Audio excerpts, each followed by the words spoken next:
listening တစ်ခုလုံးကိုအကြောင်းသားတွေငကို listening တဲ့ပုံစံတိုင်းဖြစ်တဲ့တစ်စုံလုံးကိုအစအဆုံးဖြည့်သလိုဖြည့်ချလိုက်ဟုတ်ပြီဒါနဲ့ first step 1အစဆုံးလေ့ကျင့်လိုက် step 2ကဘာလုပ်ရမလဲဆိုတော့အဲ့လိုလေ့ကျင့်ပြီးတဲ့နောက်မှာအမှတ်တွေထွက်ကြည့်လိုက်ဘယ်ပုတ်တွေမှားတယ်ကိုရခဲ့တယ်လို့မရခဲ့လို့ရှိတဲ့ပုတ်တွေရှိကိုသိဟုတ်ပြီနော်ပြီးရင် step 2မှာဘာလုပ်ကြလဲဆို script ကိုစကြည့်ရတယ် script ဆိုတာဘာကိုပြောချင်တာလဲဆိုတော့ခုနကဒီ listen စာရင်းနဲ့ရေးထားတာကိုပြောတာစကားပြောရလို့စာရင်းနဲ့ရေးထားတဲ့ script ကိုကြည့်ရင်းနဲ့နားထောင်အောင်ဟုတ်ပြီနော် step 2ကဘာလုပ်ကြမလဲဆိုဒီ script ကိုကြည့်ရင်းနဲ့နားထောင်အောင် script ကိုကြည့်ရင်းနဲ့နားထောင်တဲ့အခါမှာသမီးတို့အနေနဲ့လွတ်သွားတဲ့စကားလုံးလေးတွေပြန်ပြီးတော့မြင်လာလိမ့်မယ်ဥပမာပေါ်ဒီမှာဆိုရင်အဲ့တော့ gaki matsu လို့ပြောတဲ့အခါမှာပထမတော့ကိုမကြားလိုက်ဘူးဒါပေမဲ့ဒီမှာကျတော့မြင်လဲမြင်တယ်ကြားလဲကြားရတယ်ဆိုတော့ကြောင့်အဲ့ဒီစကားလုံးကိုနားလည်လာလိမ့်မယ်စသဖြင့်အဲ့ဒီလိုမျိုး script ကိုကြည့်ရင်နားထောင်တဲ့အခါမှာမသိတဲ့စကားလုံးတွေကိုထုတ်ပြီးပြန်ကြက်ရမယ်အရင်ခက်တယ်နော် listening လေ့ကျင့်တာတော့မလွယ်ဟုတ်ပြီနော်ထုတ်ပြီးပြန်ကြက်ကပြီးရင်တကယ်အဲ့ဒီစကားလုံးကြီးကို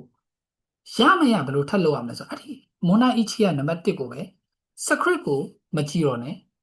script ကိုမကြည့်ဘဲနဲ့ခုန listening ကိုပထမဖြေတယ်လို့အဲ့ဒီတပုတ်ကိုပြန်နားထောင်ကြည့်ခုနစကားလုံးတိုင်းကိုပြန်ကြားပြီလားစကားလုံးတိုင်းကိုနော်100%နော်ပြန်ကြားပြီလားဆိုတော့ check လုပ်အဲ့ဒီအချိန်မှာကိုမမိသေးဘူးဆရာကြီးဒီအလုံးလေးကိုသူပြောဘာမှမသိလိုက်ဘူးဖြစ်တယ်နော်အဲ့တော့ဘာပြန်လုပ်အောင် script ကိုပြန်ဖွင့်ပြန်ကြည့်ဒီဟာပဲဒါဆိုပြီး script ကိုပြန်ပိတ်ပြန်နားထောင်ကြည့်ရတော့ပြီလားနောက်ဆုံးအဲ့ဒီလိုမကြည့်ဘဲနဲ့လုံးဝကိုနားလည်လောက်တဲ့ဒီအဲ့ဒီမွန်တိုင်းတပုတ်လေးကိုနော်အကျဉ်းချင်းနားထောင်တာပထမအဲ့တော့ဒါဆို step တွေကိုဆရာပြန်ခွဲမယ်ဆိုရင် step 1ဒီအလွတ်သွားနားထောင်တယ် step 2မှာကျတော့ script ကိုကြည့်တယ်အဲ့ဒီ step 2နဲ့ဒီမှာ3နဲ့မှာကျတော့ဖွင့်လိုက်ပိတ်လိုက်ဖွင့်လိုက်ပိတ်လိုက်တစုံကိုလုံးရင်1ရက်2ရက်ကြာတစုံလုံး1ရက်2ရက်ကြာlistening တော့ပြောတာနော် listening တော့တစုံလုံး1ရက်2ရက်ကြာအပြီးနိုင်အဲ့ဒီတော့ညစံအနေနဲ့လုံးဝကိုပဲ100%တိုးတက်မှုရှိရအဲ့ဒီနီလန်နဲ့လေ့ကျင့်ကြည့် listening ကိုပြောတာအရှိမှလည်းညစံလေ့ကျင့်ဘူးလေဘာဖြစ်လဲဆိုတော့ဆရာကြီးနားမလဲဘူး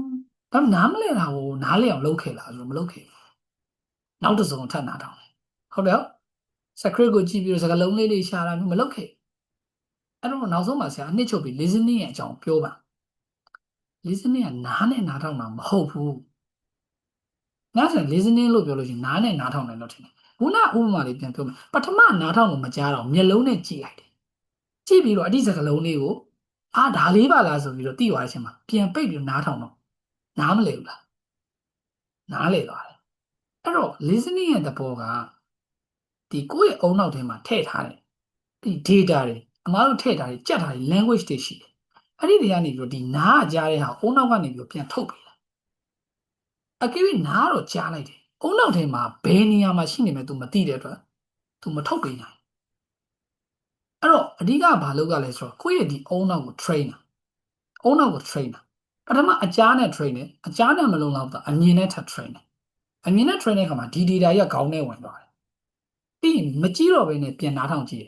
ချက်ချင်းနားလည်သွားတယ်ဟုတ်ပြီနော်ဒါကြောင့် listening ကိုဆရာတို့နားထောင်ရင်အဲ့ဒီလိုလေးတေချာလေးလေ့ကျင့်ရမယ်ဒါဘောပေါက်ပါရင်နော်ဒါကနောက်ဆုံးအနှစ်ချုပ်ပဲ listening ကဘယ်လိုလုပ်ရင်တိုးတက်မလဲဆရာခုပြောတဲ့ point ကိုတေချာလုပ်ကြည့်တေချာလုပ်ကြည့်လိုက်အများကြီးတိုးတက်လာလိမ့်မယ်ဆောင်းမွေးအတွက်လည်းကောင်းသလိုဂျပန်မှာနေဖို့အတွက်လည်းအများကြီးထောက်ကူပြုလိမ့်မယ်โอเคပြန်ဝင်ခဲ့ကောလိပ်မှာမယ်နော်ဟုတ်ပြီအဲ့တော့ပြန်ပြောမယ်ဆိုရင်ဆရာတို့အန်ဒူမေကွန်းဒီတစ်ဆက်တည်းဖြစ်ရမှာဖြစ်တယ်မူကြီးကောကြီးရဲ့ဘုံဘိုးရဲ့ဒိုကိုင်းရဲ့ပြီးခဏနာပြီးတော့ချောကိုင်းဆိုပြီးလာမယ်အဲ့တော့ကျောင်းသားတွေအမြဲတမ်းပြောတယ်အရန်ခတ်တယ်လို့ထင်တယ်ဒိုကိုင်းဒီဒိုကိုင်းကခတ်တာမဟုတ်ဘဲနဲ့ တကယ်ကဘယ်မှာခေါင်းကကုံသွားလဲဆိုတော့ grammar ရောက်တဲ့အချိန်မှာကုံသွားတာ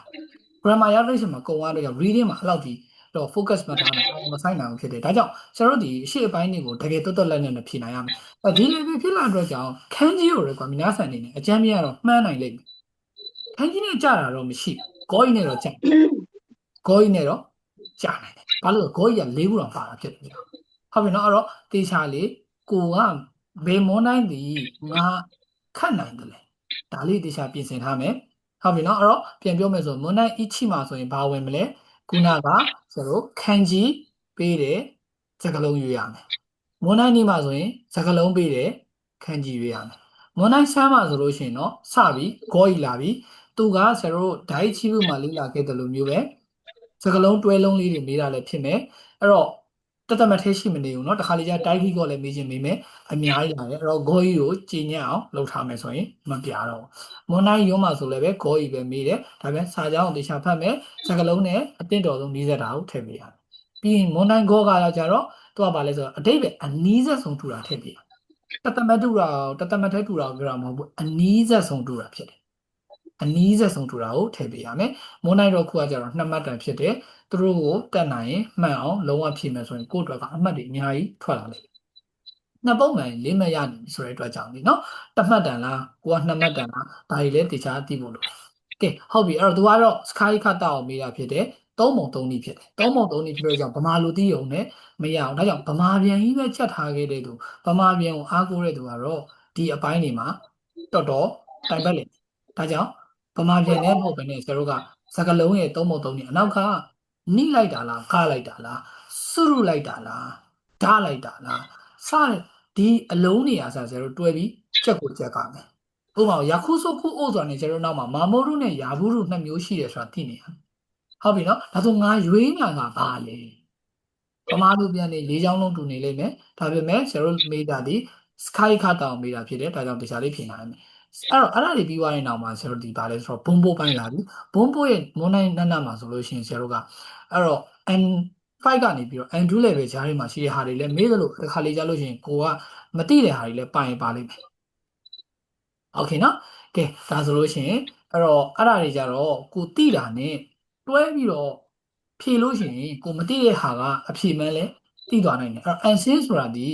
ီအကုန်လုံးကအန်ဆင်းဖြစ်နေမှာမဟုတ်ဘူး၄မျိုးမှာအဖြေရွေးချယ်စရာ၄ခုမှာတစ်ခုလောက်ကအန်ဆင်းဆိုလို့ရှိရင်ဖြေတတ်တာမယ်အန်ဆင်းကြတာမကြတာကျတော့ဂိမ်းမဆိုင်ဘူးတစ်ခုလောက်ကအန်ဆင်းဆိုကျန်တဲ့၃ခုကိုတကယ်ပိုင်နိုင်တယ်ဆိုရင်၃ခုနဲ့ထည့်ကြည့်လိုက်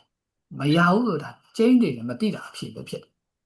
အဲ့ဒါမျိုးလဲအန်ဆင်းကိုကြော်လွှားနိုင်တာโอเคဒါကတော့မွန်နိုင်နာနာပြီးမွန်နိုင်ဟာချီမွန်နိုင်နာနာပြီးမွန်နိုင်ဟာချီကတော့ star box စာလို့ခေါ်တယ်အဲ့တော့ तू ကတော့နံပါတ်လေးတွေကိုပါကိုတွဲပေးရမယ်တစ်လုံးကိုပဲခြယ်ပေးရမှာဖြစ်တဲ့အတွက်ကြောင့်တခါလေရလို့ရှိရင်ကျန်တာမှားနေပြီများအဲ့ကောင်မှန်သွားတာလည်းရှိတယ်ဒါပေမဲ့အဲ့ဒီ star box စာဖြေပုံတင်လေးကိုကြည့်ရအရှိမ level တွေမှာတောက်လျှောက်ပြောခဲ့မှုတယ် star box စာဒီဗမာလိုပြန်ပြီးဖြေတာကြီးပဲမဟုတ်ဘူးငါတို့က grammar အရစဉ်းစားပြီးဖြေမှာ grammar အရဆိုတာဒီစဉ်းစားဖို့စဉ်းစားနေအများကြီးရှိတယ်မှာဆရာတို့စဉ်းစားတဲ့ပုံစံကတော့၃ချက်နဲ့အဓိကထားပြီးစဉ်းစားတယ်ပထမဆုံးအောက်ကပေးထားတဲ့စကားလုံးရွေးချယ်ရမယ့် grammar ၄ချောင်းထဲမှာနှလုံးစီကိုချိတ်လို့ရပါတယ်အဲ့ဒီကောင်ချိတ်ကြည့်ရမယ်ချိတ်လို့ပြီးသွားပြီဆိုလို့ရှိရင်ဒါက step ကတူချင်မှတူမှာတချို့ကဒီထိတ်ကိုစထည့်တယ်တချို့ကဒီနောက်ဆုံးကိုစထည့်တယ်ဒါမှမဟုတ်အရှင်းနောက်အောက်ကလေးလုံးထည့်ဆရာကအဲ့ဒီ၃မျိုးတစ်ပြိုင်တည်းသုံးတယ်တစ်ပြိုင်တည်းသုံးတယ်ဘယ်ဟာဖြစ်မလဲမသိဘူးကိုယ့်ရဲ့ဒီ၃ပုံ၃နည်း၄ချက်ပုံမူတည်တယ်အဲ့တော့ရှေ့ဆုံးမှာခိခုဒီဘာနဲ့ဆုံးလဲဆိုတော့ဂျီရှော့ခဲနဲ့ဆုံးတယ်ဂျီရှော့ခဲနဲ့ဆုံးတယ်လို့သူ့နောက်မှာငါတို့ဘာတွေလိုက်ကြမလဲအဲ့ဒီလိုက်တဲ့အရာကိုဒီအောက်ကနေပြီးတော့လိုက်ရှာတယ်အဲ့တော့ဂျီရှော့ခဲလိုက်လို့ရတဲ့ grammar တွေကဘာဖြစ်မလဲအဲ့တော့ထားပြီးနီကွက်လက်တိုင်းအဲ့တော့နော်ဝကွက်လက်တာကဟာသူတို့နှစ်ခုလုံးမှာဂျီရှော့ခဲလိုက်လို့ရတယ်ဒါဆိုဂျီရှော့ခဲနောက်တစ်ခုလိုက်လို့ရပါလေအိုမိုအီဒါဆိုကလည်းပဲဂျီရှော့ခဲဖြစ်နေတယ်အဲ့ဒီမှာကျတော့ထပ်ပြီးစဉ်းစားရတော့မယ့်အပိုင်းဒီနံပါတ်၄နဲ့ထပ်တွဲမယ်တဘောပေါက်လားအဲ့လိုမျိုးတွေးပြီးမှဆိုလို့ရှိရင်ငါတို့ကဒီနှလုံးကိုအခြေခံပြီးခိခုကိုအခြေခံပြီးတော့အနောက်မှာလိုက်ရမယ့် grammar ကိုလည်းတွေးလို့ရတယ်ဒါစဉ်းစားမှုစဉ်းစားနေပြောတာဘာမှလို့တွေးတာမဟုတ်ဘူးပြီးတော့ခွတ်တူတာကွက်လက်ချင်းဖြစ်တယ်ကွက်လက်ချင်းဖြစ်တယ်ဆိုတော့ကွက်လက်ချင်းဖြစ်တယ်ခွတ်တူရဲ့အချိန်မှာဘာလိုက်လို့ရလဲစသဖြင့်အဲ့လိုမျိုး found လေးတွေကိုဆိုတော့တွေးပြီးတော့ grammar လေးတွေကိုပြန်ခေါ်ပြီးတော့ဖြေရဗမာလိုစီတာမဟုတ်ဘူး ဒါဆိုရင် step 1 step 2 step 3မှာဆရာပြောရတယ်အောက်ကတွဲလုံးနှလုံးကိုဆရာတို့စဉ်းစားကြည့်တယ်ဒါမှမဟုတ်အရှိနဲ့အနောက်ကိုဆရာတို့လှမ်းချိတ်ကြည့်တယ်အရှိဆုံးကခိခုနဲ့စုံနေပြီးတော့သူ့နောက်မှာငါတို့လိုက်တဲ့ grammar ပါလေဟုတ်ပြီနော်အနောက်ဆုံးလည်းဆရာတို့လှမ်းထောက်တယ်သူ့ရဲ့အရှိမှာလိုက်တင်တာဘာရှိလဲအောက်ကိုသွားကြည့်လိုက်တဲ့အခါမှာအောက်မှာဒီလေးလုံးပေးတဲ့အခါမှာဒါဆိုသူ့ရဲ့အရှိမှာဒီရှုပ်ရဲပဲလိုက်ရမယ်သူ့ရဲ့အရှိမှာနောင်းပဲလိုက်ရမယ်ဆိုပါလို့အဲ့ဒါလူတွေတွေ့ပြီးတော့ဆရာတို့ကပြီးကြမှာထည့်လိုက်ဟုတ်ပြီနော် grammar အရာတေချာလေးစဉ်းစားပြီးထည့်လိုက်တယ်နောက်ဆုံးမှဘာသာပြန်မယ်နောက်ဆုံးမှဘာသာပြန်ကြည့်လိုက်မယ်ဗမာလိုအရင်ပြန်ပြီးတော့လိုက်ထည့်တာမဟုတ်ဘူးအဲ့တော့တေချာသိဖို့လိုတယ် start ပုတ်စာသည်ဆရာတို့ step by step အကျိန်များစွာလေ့ကျင့်ထားမှာတွတ်တွတ်လက်လက်နဲ့ဖြေနိုင်လိမ့်မယ်တပုံးတစ်ပုတ်ကိုလေ့ကျင့်ရုံနဲ့တွက်လာမှလည်းမဟုတ်သလိုဆရာပြောတဲ့ point ကိုလည်းမြင်လာမှာမဟုတ်ဘူးကြီးချော့ကြီးဖြစ်နေတာမျိုးဒီ grammar ရှိမှဘာဖောင်လိုက်ရအောင်မျိုးအဲ့ဒါမျိုးသိမှာမဟုတ်ဘူးများများလေ့ကျင့်နေမှာဒီ form တွေရဲ့ flow တွေကိုသိလာလိမ့်မယ်နောက်ပိုင်းကျလို့ရှိရင်ကိုကအကုန်လုံးစီစရာမလိုတော့ဘဲနဲ့ဒါအဖြစ်မှန်ဆိုတန်းပြီးတော့တက်ဆိုဖြည့်သွားလို့ရတယ်ဟုတ်ပြီနော်အဲ့တော့တေချာလေး start ပုတ်စာများများလေ့ကျင့်ရမယ်အဲ့ဒီအတွက်ကိုလည်းဆရာတို့လေ့ကျင့်ဖို့တက်လုပ်ပေးမယ်ဒါကတော့ပထမဆုံးပုံစံပြောပြတာ start ပုတ်စာစဉ်းစားပုံစဉ်းစားနည်းနော်စဉ်းစားပုံစဉ်းစားနည်းနော်တေချာပြောပြသွားပြီနော်ကျန်တာဒီ program မှာရနေရမယ်ဆရာ undo ကိုရရမှာလားမဟုတ်ဘူး5ကနေ2ကိုရနေရမှာဒီမှာဆိုရင် norwa ဆိုတဲ့ grammar ဒီ n4 မှာသင်ခဲ့တာ n4 မှာသင်ခဲ့တာဟုတ်ပြီနော်တာဘီနီဆိုတာလေ n4 မှာသင်ခဲ့တာဒါဆို n4 grammar ကြီးကိုပြောနေတာကိုက n2 မှာမပါဘူးဆိုပြီးတော့ပြောလို့ရတာမရဘူး5ကနေပြီးတော့2အတွင်းကိုခြေညက်စွာလေ့ကျင့်ထားမှာ n2 အောင်လိုက်မယ်သဘောပေါက်ပြီနော်အဲ့တော့ revision ပြန်တဲ့အခါအခြေခံနေစားပြီးအကုန်ပြန်ပြီးတော့လေ့ကျင့်ပါအဲ့ဒါလေးပဲပြောချင်တယ်โอเคဒါဆိုရင်ဆက်ကြည့်ကြရအောင်ပြီးတဲ့နောက်မှာဒီဟာဒီ monad q ကလည်းပဲ grammar ပဲဖြစ်တယ် grammar ကဒီလိုမျိုးပေါ့နော်စာလိုက်တွေထဲမှာဒီလိုဟာလေးတွေကိုလိုက်ဖြည့်ရတာဖြစ်တယ်အဲ့ဒါဒီအဲ့တော့ခုနလိုပဲ grammar အရာပဲတရားစဉ်းစားတာဖြစ်တယ်ဒီခါကြီးရလို့ရင်ဆိုတော့ tense တွေကိုစဉ်းစားတယ်အနောက်မှာဘာနဲ့ဆုံးလဲဒါနဲ့ဆုံးတယ်ဒါနဲ့ဆုံးလို့ရှိရင်ဘယ်ဟာထည့်တင်လဲတနဲ့ဆုံးတယ်ဆိုဘယ်ဟာထည့်တင်လဲစသဖြင့်အဲ့လိုမျိုးစဉ်းစားစာတိုင်းအခြေဆက်တွေပဲလိုက်စဉ်းစားရတယ်သူဒီလည်းပဲတပုတ်ကို2မှတ်ရမှာဖြစ်တဲ့ကြောင့်ဒီမှာ3ပုတ်ဆိုတော့4ပုတ်ဆိုရင်တော့မှဆရာတို့ကအများကြီးကနေ10မှတ်လောက်ရတယ်အမှတ်ပေးပုံအမှတ်ပေးနည်းတွေကတော့ဆရာတို့က percentage နဲ့တွက်တာဖြစ်တဲ့အတွက်ကြောင့်ဒီခါလေးအကွဲလွဲလို့ရှိတယ်ဒါပေမဲ့ဒီပုတ်တွေအပုတ်ကြီးတွေဖြစ်တယ်အမှတ်များများရတဲ့ပုတ်တွေဖြစ်တယ်အဲ့တော့ဥပမာ3ပုတ်မေးတယ်ဆိုရင်2ပုတ်လောက်တော့မှန်အောင်လုပ်ပေး3ပုတ်မေးရင်အနေဆုံးတော့2ပုတ်လောက်တော့မှန်အောင်လုပ်ပေးအဲ့ဒါဆိုမြင်ဆန် grammar လွတ်သွားပြီ grammar အောင်မှတ်ကိုလွတ်သွားပြီဆရာအမှန်တန်အောင်မပြောသေးဘူးအရင်ဆုံးကိုက pass ဖြစ်ဖို့အတွက်အောင်မှတ်ကိုအပေါ်တင်နေ solid ဖြစ်နေရမယ်အဲ့ဒီက solid အမှတ်ကိုကလေ့ကျင့်တဲ့အတွင်းမှာရနေပြီဆိုတော့မှအမှတ်ပြည့်တယ်အမှတ်များဖို့တွေဆရာဆက်သွားတယ်အရင်ဆုံးမြင်ဆန်အနေနဲ့ဘာလို့အောင်ဖို့အရင်လိုတယ်အောင်မှတ်တွေကိုဘယ်အပုတ်တွေမှာငါဘယ်လိုယူမယ်ဥပမာမြင်ဆန်လေ့ကျင့်နေဆိုပါစို့ဒီအပိုက်မှာမြင်ဆန်အရန်အမှတ်နည်းနေကြဆိုရင်အားဖြစ်တယ်ဒီမှာအားဖြစ်တယ်သဘောပေါက်ပြီ star ပုံစံမှာအမှတ်နည်းတဲ့ဆိုတာဘာလို့ star ပုံစံများများလေ့ကျင့်တယ်ဒါကြီးပဲလေ့ကျင့်ရမယ်လို့ဆိုလို့ချင်တာမဟုတ်ဘူးအားတာတာရောအားနေတာရော balance ဖြစ်အောင်တင်ပေးရမယ်အားနေတာရောโอเคအဲ့တော့အဲ့လိုလေ့ကျင့်ပါလား皆さんအားနေတဲ့ point တွေမြင်လာမှာဖြစ်တယ်ကျောင်းသားအများစုကတော့မေကွန်လေ့ကျင့်တယ်လို့ပြောရင်တော့လေ့ကျင့်တယ်ဘယ်လိုလေ့ကျင့်လဲဆိုတော့တစ်စုံလုံးကိုဖြေလိုက်တယ်မှန်ကျင်တာမှန်မှားကျင်တာမှာ revision လည်းမရှိဘူးကိုမှားတာကိုလည်းပြန်မသုံးသပ်ဘူးတချို့တွေမှန်သွားတယ်ဘာလို့မှန်မှန်လဲမသိအဲ့လိုမလုပ်နဲ့တစ်စုံကိုလုပ်ရင်ကြည့်ရအောင်လုပ်အစုံရင်အများကြီးပြီးဖို့မလိုဘူးတစ်စုံကိုကျွမ်းကျင်အောင်ရင်လုပ်ကြည့်အဲ့ဒီအစုံတွေကိုကျွမ်းကျင်လာပြီဆိုရင်တော့နောက်အစုံတွေမှာပို့ပြီးတော့မြန်လာလိမ့်မယ်စစချင်းမလောနဲ့ step by step သွားမယ် okay ကဲဒါဆိုနောက်တစ်ခုဆက်ကြည့်ရအောင်အဲ့ဒီပိုင်းပြီးသွားပြီဆိုတာ ਨੇ ဆိုတော့ reading ပိုင်းစလာပြီ reading ပိုင်းမှာအပုတ်တော်အပုတ်လက်အပုတ်ရှည်ဂျောဘိုခန်းစားခုဆိုပြီးတော့မေးလိုက်မယ်ဆရာတို့ဖြစ်စေချင်တာဒီမြနာဆန်အခုအချိန်ဒီတကယ်ကိုဆောင်းမွေးကန်းတော့မှာဖြေလာတဲ့အခါမှာမြနာဆန်ကတဏှာကြီးပတ်ချာအချိန်ကုန်နေပြီအဲ့ဒီအချိန်မှာမြနာဆန်ခေါင်းဒီ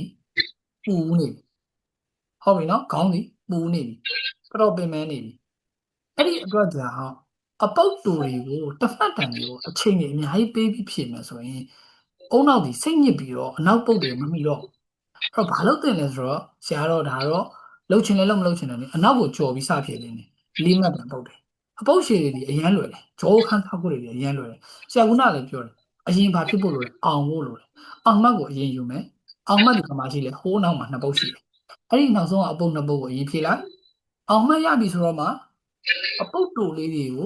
ုဖြည်းဖြည်းချင်းဖြည့်သဘောပေါက်အနောက်ကနေဘက်ကိုပြန်ဖြည့်လဲရတယ်အဲ့တော့တစ်ခုပြောမယ်ကြော်ဖြည့်တာပြောလို့ကြောင့်နံပါတ်တွေတော့မှားမတက်စေနဲ့နံပါတ်တွေတော့မှားမချင်မိစေနဲ့တေချာလေးကို check လုပ်မှာဟုတ်ပြီနော်အဲ့ဒါအောင်ပြီးသွားပြီဆိုတော့မှအေးအေးစစ်စစ်ဖြည့်ကြည့်လိုက်အချိန်ကြီးပို့ထွက်လာနိုင်တယ်အချိန်ကြီးပို့ထွက်လာနိုင်တယ်တစ်ခုရှိတယ်မပြာနဲ့မလောနဲ့ reading ကိုလည်းတေချာလေးသင်ထားတယ်အန်စင်းစကလုံးတွေ့လဲကြောက်စရာမလိုသူ့ကိုဘာမှရှင်းလဲသူ့နောက်မှာပြန်ရှင်းမယ်ဆရာတို့ငှက်ဆိုလို့ရှိရင်ဘာငှက်လဲသိကြလို့လားမလို့သူဒီငှက်ပဲသူဒီငှက်လို့ပဲတွေးထားငါဆိုလည်းငါလို့ပဲတွေးထားအဘာငါကြီးလဲလိုက်မစင်စားနဲ့ဟုတ်ပြီနော်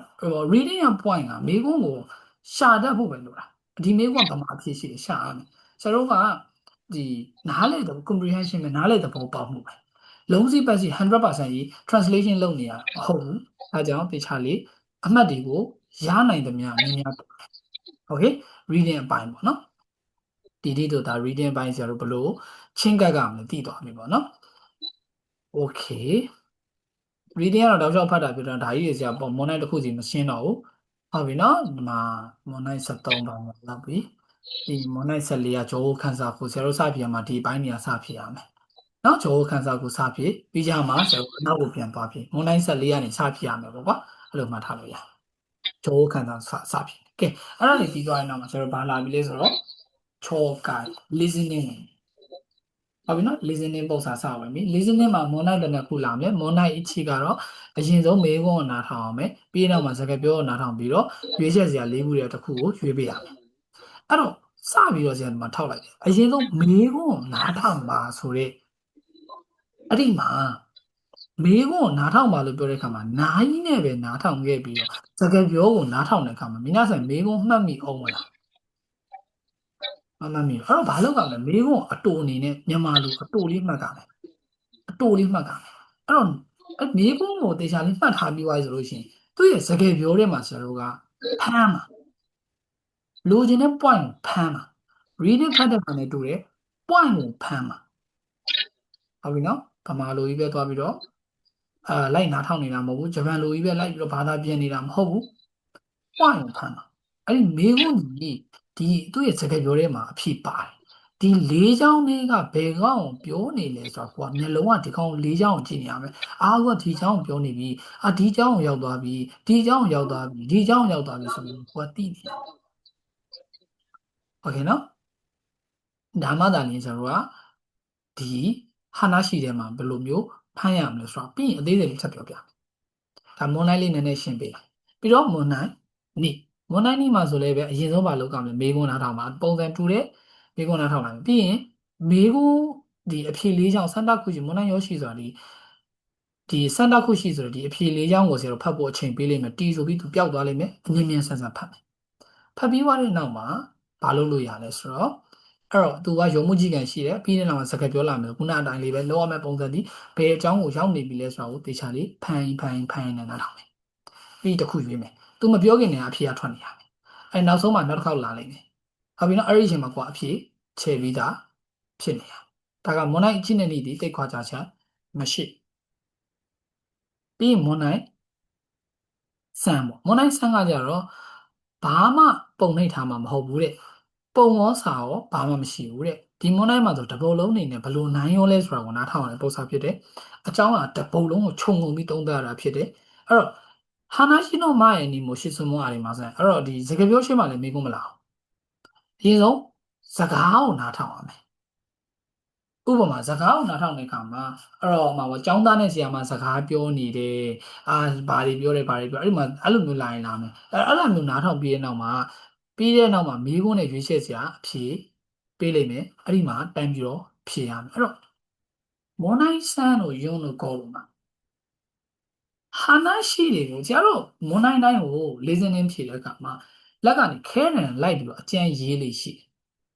လိုက်မှတ်လေးရှိတယ်ဘာလို့ဆိုတော့ပြောပြီးမေ့သွားလို့ပြောပြီးမေ့သွားလို့အဲ့တော့မမေ့အောင်ဘာလုပ်ဖို့လဲရေးမှတ်ဖို့လိုတယ်မှတ်တဲ့အခါမှာဂျပန်လိုတွေမှတ်စရာမလိုဘူးကိုယ့်ဘာကိုမြန်မာလိုအဆင်ပြေလို့အတူလေးတွေမှတ်အတူလေးတွေမှတ်အတူလေးတွေမှတ်အဲ့ဒီပုံစံလေးနဲ့သွားရတယ်အဲ့ဒါပြီးတဲ့နောက်မှာနောက်ဆုံးသူပြောရခြင်းတဲ့အချက်ကိုကျတော့အဖြေကထွက်နေပြီ အဲ့ဒီပုံစံနဲ့လေ့ကျင့်ရတယ်ဒါဆိုဆရာအဲ့ဒါတွေကိုထူးချွန်ဖို့အတွက်လေ့ကျင့်ရမယ်နည်းလမ်းကနောက်ဆုံးပြီးပြန်ဖြုတ်ပေးမယ်ဟုတ်ပြီနော်ဒါတော့မေးခွန်းရှင်းနေတာ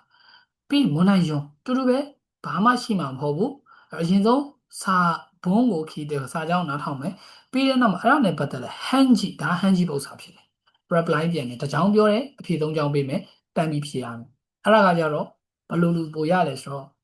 မိကုန်းနေအများကြီးလေ့ကျင့်ထားတာအများကြီးလေ့ကျင့်ထားလိုက်မိကုန်းဟောင်းနေဟန်ဂျီနဲ့ပတ်သက်တဲ့မိကုန်းနဲ့အများကြီးလေ့ကျင့်ထားလိုက်အဲ့ဆိုသမီးတို့အနေနဲ့ဘယ်ဟန်ဂျီဘယ်စာကြောင်းဆိုဘယ်ဟန်ဂျီဝင်လဲဆိုတာအလွတ်ရတာလေ့ကျင့်ထားဆိုတဲ့နောက်မှာပြန်လဲကြက်ထားအောင်ဒီလိုပြောရင်ဘယ်လိုပြောမလဲလို့မိတဲ့အခါမှာအဲ့ဒီအဖြေကိုကြက်ထားလိုက်တဘောပေါက်လားဒီမိကုန်းလာရင်ဒီအဖြေဖြေရမယ်ဆိုတာကိုကြက်ထားမှရအဲ့ဒါဘာမှကြက်မလဲမိကုန်းဟောင်းနေကြက်ဝန်နိုင်ရင်ဒီဟန်ဂျီကောင်းကောင်းရခြင်းမိကုန်းဟောင်းနေများလို့စကားပြောတဲ့များလေ့ကျင့်နော်မွန်နိုင်ကောကကြတော့နာဂမင်းတို့ဟာနာရှိခီမတ်အရှိကြီးနားတော့9မိနစ်လောက်ကြာလိုက်ပြီးရင်တော့ဘာလာမလဲဆိုတော့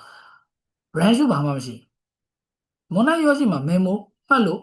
မရဘူးလေအော်တိုတ်တယ်မခမိုင်းမဆန်ဆိုမှတ်လေဘာမှမဖြစ်ဘူးတကယ်တော့ဆရာတော့အကုန်လုံးမှလိုက်ချတာပဲเนาะအကုန်လုံးမှမှတ်တာပြီးခဲတဲ့ခဲပြက်နဲ့ပြန်ဖြတ်ပေးလိုက်တယ်ခဲပြက်နဲ့ပြန်ဖြတ်ပေးလိုက်တယ်ဟုတ်ပြီပြီးတဲ့နောက်မှာ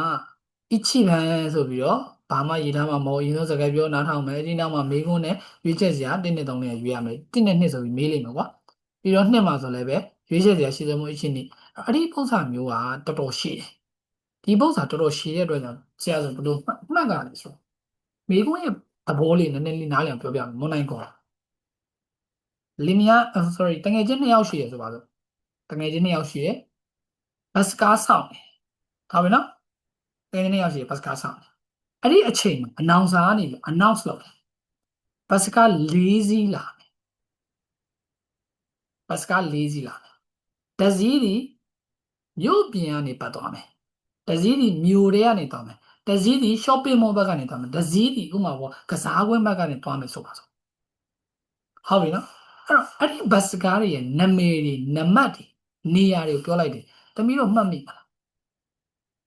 ဘယ်သူမှမမှတ်မိပြီးတဲ့နောက်မှာသူက